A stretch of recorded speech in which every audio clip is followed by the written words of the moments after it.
They are saying they were digging deep into their pockets to pay for dental crowns and implants. But now our I-team is investigating complaints from several patients regarding a suburban dentist who say that they were left unable to eat normally or even to smile. Well, consumer investigator Jason Knowles found that critics say more could have been done by the state to keep this dentist from practicing. Jason.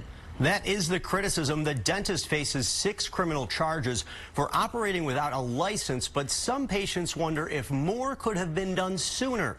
The I-team found patients who say they paid thousands of dollars and were left with a mouthful of problems.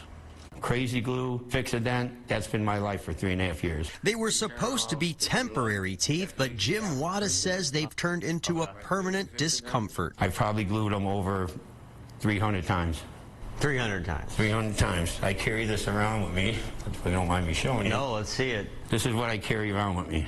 Wadda survived throat cancer, and radiation caused the removal of his teeth, so he needs implants and crowns. He's been trying to get them, he says, from dentist James DeLeese and his staff at a Center for Dental Implants in Oak Brook since June of 2016. The pain and suffering I went through for 3.5 years with that guy is unbearable. In August, Oak Brook police arrested DeLeese, and he was charged with 6 counts of unlicensed practice for allegedly providing dental care to Wadda and 5 other patients while having a revoked state license.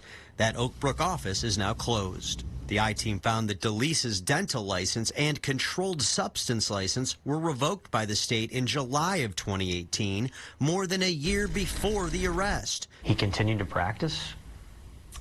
Well, we don't know if someone continues to practice unless we receive a complaint. The acting director of the Illinois Department of Financial and Professional Regulation says those licenses were revoked as a result of this consent order. It outlined 27 allegations from patients, including substandard treatment and services not rendered. One patient saying he was owed $20,000 for implants which were never done. The state order also says DeLeese wrote 55 prescriptions for controlled substances while his license to prescribe was expired. I paid him $17,000 and he only did partial of my work. You're all here for Dr. DeLeese? Yes. Angry patients showed up at a September criminal court hearing where DeLeese entered a not guilty plea. My client is not going to make any comment. Then I caught up with him at another hearing this week. We sent that list of patients to you. We sent it by letter. We sent it by email. You don't have anything to say about it?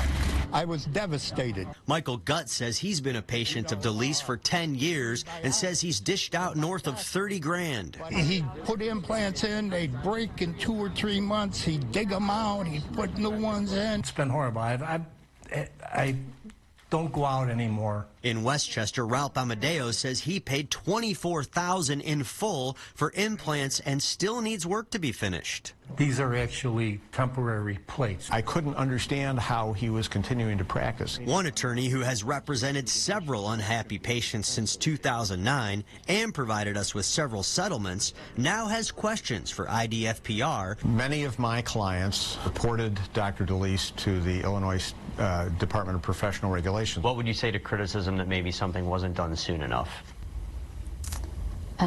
I would say that these cases are complex. Our investigators they're diligent, they do what they can. She also says it's hard to prove that the agency did or didn't act on complaints because all complaints against doctors and dentists cannot be disclosed by law.